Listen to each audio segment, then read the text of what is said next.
All right, guys, welcome back to the channel. I am super excited to be taking you out to Groesbeck today to show you the building. Now, if you've been following, you know that I haven't done a building update in a long time. I've had some people asking me what's going on with the building. Have you made any progress on the building? The building is what brought me to Texas. If you haven't been following, I basically bought a building on the internet, sight unseen. I saw some pictures of it, wrote a check, loaded a truck, and moved to Texas. That's how I ended up in Texas a few years ago. The building itself has been a saga. We had the first contractor basically take the deposit money and skip town. It took us over a year to find another contractor who would work on a commercial building because it's different than your usual home handyman stuff. But we made a lot of progress. I'm going to drive us out to Groesbeck right now, and I'm going to take you guys on a tour of where the building is today and kind of show you what's next.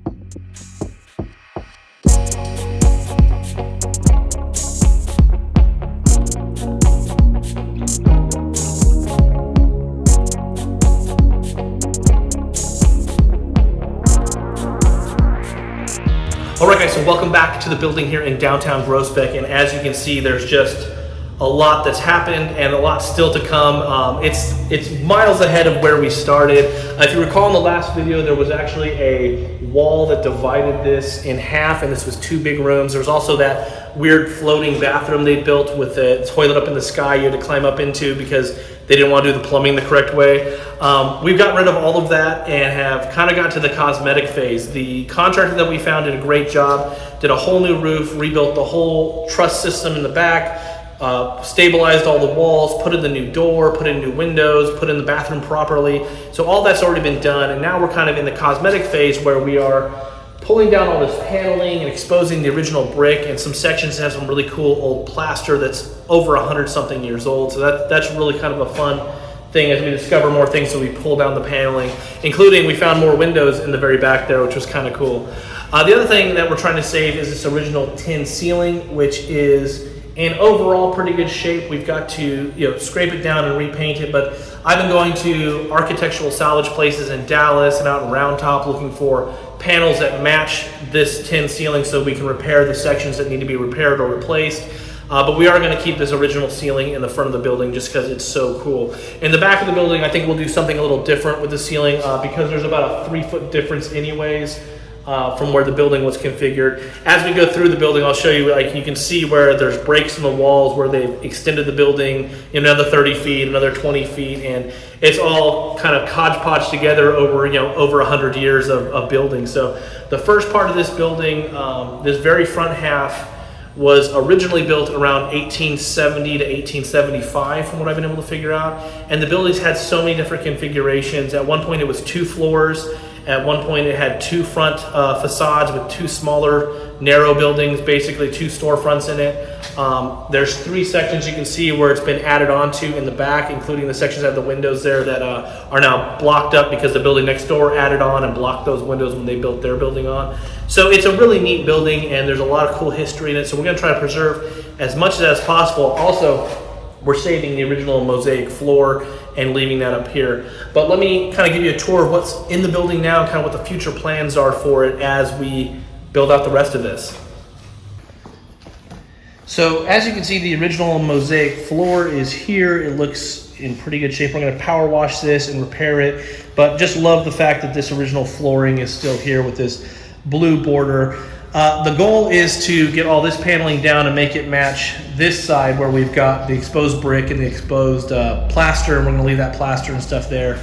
That's what's behind this paneling and this drywall. As you can see, as we move down, you get more of the plaster. The building had some funky colors. At one point, the inside was painted pink. It was mint green. We found a golden brown color, so it's had a lot of funky paint colors in here.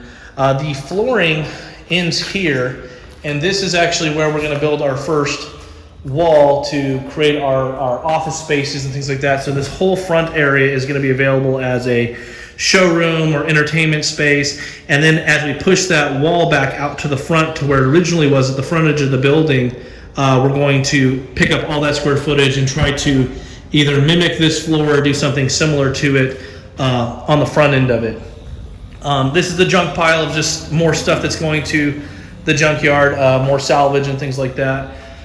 But we're pulling down all this stuff and exposing more brick. You can see the mint green paint and the pink paint there. You can see here actually where the transition is between the two buildings as they added on this whole section here past this I-beam, which supports a lot of the roof. This is all the rebuilt trusses, which are beautiful. They did a great job. They're arrow straight and the roof doesn't leak, which is a huge improvement over the gaping hole. You can see that there was a window here, here, and there. As the building next door, which was a bank, was added onto, they blocked over where those windows were, so we lost those windows. We have new glass windows in the back here. We have a new steel door, which has security locks on it, which is great. And we have a new bathroom with a ceiling that's designed to hold extra weight. And here is the bathroom where our sink is getting ready to go in there. We're all pre-wired. We have our exhaust fans wired. We have a window. And yeah, we have a functional bathroom, which is great. I mean, the toilet actually works. So that is a huge improvement over what used to just be a hole in the floor. Now, one of the original bathrooms was here, and you can see there was just a mount there. But yeah, we've got everything kind of put back together. Let's go check out outside. So as you can see, there was a bunch of brickwork that they had to do to repair it. We have a new gutter system, which they're still working all that out in our vent system for the restrooms. We actually have a power box, which is great. But yeah. So yeah, the building does have a lot of work left to do, but we've gotten a lot done. And I plan on doing more videos on this process as we build out and finish the interior design and the front facade. But we have a roof, we have power, we have water. We don't have any buzzards living in the building. It's miles ahead of where we started, and I'm really excited about where we're at so far.